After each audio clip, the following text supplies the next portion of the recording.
ஆண்டவராகிய இயேசு கிறிஸ்துவின் நாமத்தினால இன்றைக்கு 41வது நாளுக்குள்ளே வந்திருக்கிறோம். ஆமென். 40 நாள் முடித்திருக்கிறோங்க. வேதாகமத்தில் 40 நாள் அநேகருக்கு ஆசீர்வாதமாக அமைந்தது. உங்களுக்கும் அந்த 40 நாள் ஆசீர்வாதமாக அமைந்திருக்கும் நான் விசுவாசிக்கிறேன். சில நேரங்களில் தேவ பிரசன்னத்துக்காக காத்திருக்கிறேன்னா இந்த 40 நாள் ஜெபத்துக்கு பிறகு அதை அடையும்படி கர்த்தர் உங்களை நகர்த்துவார். இன்றைக்கு நமக்கு ஆண்டவர் கொடுத்திருக்கிற ஒரு மிக முக்கியமான ஒரு தலைப்பு, அதை மையப்படுத்தி 10 ஜெப குறிப்புகள். மகிமையை அனுபவிக்கிற ஒரு குடும்பம். நம்முடைய குடும்பம் உலகத்தின் பாடுகளை அனுபவிக்கலாம், வேதனைகளை அனுபவிக்கலாம், பல தோல்விகளை அனுபவிக்கலாம், பல நெருக்கடிகளை அனுபவிக்கலாம். ஆனால் இதையெல்லாம் தாண்டி தேவனுடைய மகிமையை அனுபவிக்கிற ஒரு குடும்பமாக நம்ம குடும்பம் காணப்படணும். அதற்கு ஒரு 10 ஜெப குறிப்புகளை ஆயத்தப்படுத்தியிருக்கிறோம். இன்றைக்கு இரவு ஜெபம் இருக்குது. கர்த்தர் சித்தமானால் கலந்து கொள்ளுங்க. தேவன் உங்களை ஆசீர்வதிப்பார். பாருங்கள், அதில் ஒரு ரொம்ப முக்கியமான ஒரு விஷயத்தை நான் பார்க்குறேன். முதல்ல மகிமை வெளிப்பட வேண்டும். இதை மையப்படுத்தி நீங்கள் ஜெபிக்கும்படி உங்களை நான் கேட்கிறேன். எப்படிப்பட்ட ஒரு மகிமை? சீனாய் மலையில் வெளிப்பட்ட அந்த மகிமை நம்ம குடும்பத்தின் மேலே வெளிப்படணும், நம்ம பிள்ளைங்க மேலே வெளிப்படணும், நம்ம வீட்டிலேயே அந்த மகிமை தங்கி இருக்கணும். அதை மையப்படுத்தி நீங்கள் ஜெபம் பண்ணுங்க. தேவன் உங்களை ஆசீர்வதிப்பார். ரெண்டாவது, காத்திருக்கிற ஒரு கிருபை நமக்குள்ளே இருக்கும்போது தான் தேவ மகிமையை அனுபவிக்க முடியும். எப்படி காத்திருக்கணும் யோசிச்சு பாருங்கள். நாட்கள் அதிகமாய் நடக்காமல் இருக்கிற சில காரியங்கள், பொறுமையை இழந்து போன சில காரியங்கள், அப்போ கூட நீங்களும் நானும் தேவனுக்காக காத்திருப்போமானால் அந்த மகிமையை பார்ப்போம். அப்போ காத்திருக்கிற கிருபை வேணும் ஆண்டவரேன்னு சொல்லி 2வது ஜெப குறிப்பு. அதற்காக இன்னைக்கு ஜெபம் பண்ணுங்க. 3வது, மேகத்துக்குள்ள தேவன் நடந்த சில காரியங்கள், மேகத்தில் இறங்கினார்னு நம்ம பார்ப்போம்ல, அதை மையப்படுத்தி நம்ம ஜெபிப்போம். தெளிவில்லாத சூழலில் கூட நம்முடைய சந்ததி நேர்த்தியாய் நடப்பதற்கு ஆண்டவர் நம்ம சந்ததியை நடத்தணும், நம்ம பிள்ளைகளை நடத்தணும். அப்போது மேகத்தினுடைய மகிமை நம்ம குடும்பத்தில் இறங்கும்படியாய், பிள்ளைகள் மேலே நிரப்பும்படியாய், தெளிவில்லாத போது கர்த்தர் அவங்களை நடத்தும்படியாய் நீங்கள் ஜெபிங்க. 3வது காரியம், கர்த்தர் உங்களை ஆசீர்வதிப்பார். 4வது பாருங்க, ரொம்ப முக்கியமான ஒரு காரியம், அவருடைய மகிமை சாதாரணதல்ல, அதை பயபக்தியோடு மதிக்க கற்றுக்கொள்ளணும்.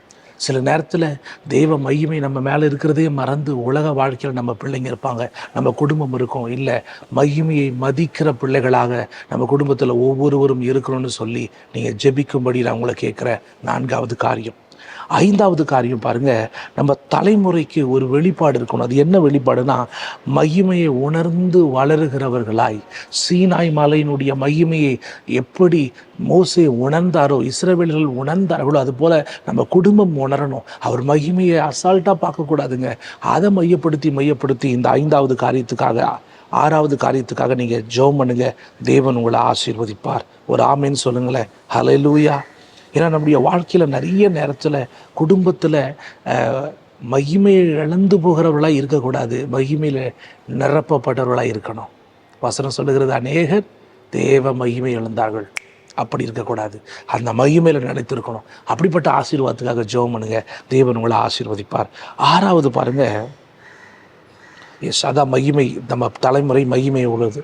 7வது, தேவ சந்நிதியில் எப்பொழுதும், அதாவது சோதனையின் போது நம்முடைய சந்ததி தேவ சமூகத்தில் இருக்கணும்.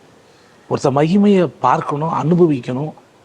இவன் தாண்டா மகிமையில் நிற்கிறான் அப்படின்னு சொல்லணும்னா, மோசே 40 நாள் அவருடைய தேவ மகிமை அவரை சூழ்ந்திருந்தது போல, தேவ மகிமையில் பெற்றுக்கொள்ளுகிற பிள்ளைகளா, தேவ சந்நிதியில் அதிக நேரம் ஜெபிக்கிற பிள்ளைகளா, காத்திருக்கிற பிள்ளைகளா உங்கள் பிள்ளைகளும் உங்கள் குடும்பங்களும் இருக்கணும். அதற்காக நீங்கள் ஜெபம் பண்ணும்படி நான் உங்களை கேட்குறேன்.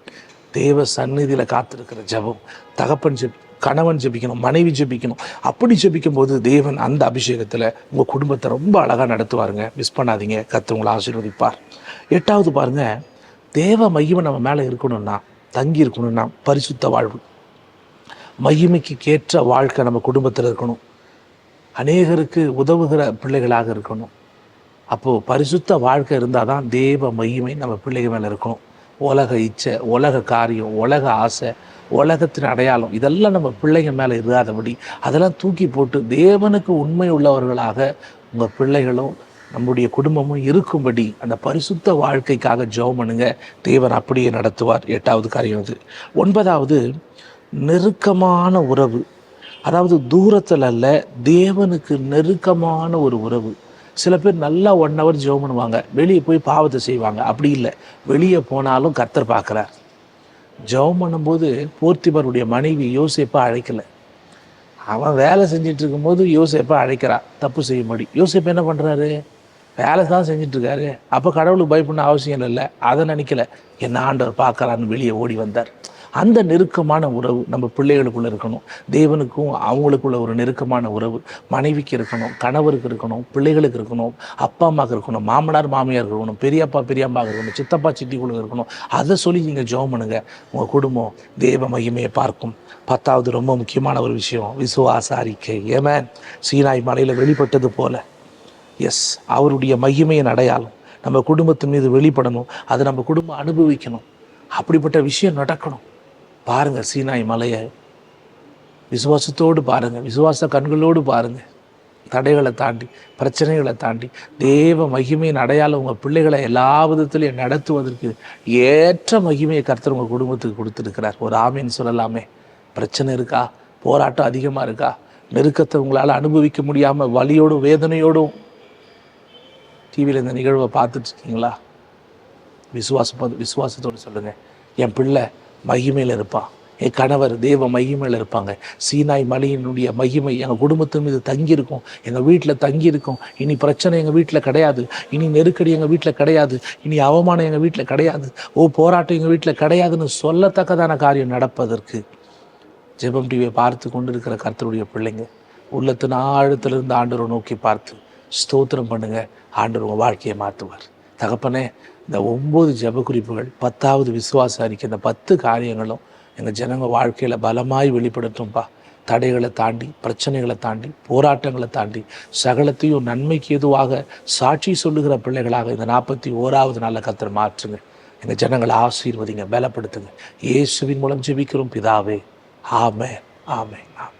காட் பிளஸ் யூங்க. கர்த்தர் உங்க கூட இருக்காரு. இது அநேகருக்கு பகிர்ந்து அவர்களையும் ஜெபிக்க வைங்க. தேவன் உங்களை ஆசீர்வதிப்பார். காட் பிளஸ் யூங்க. ஆமென்.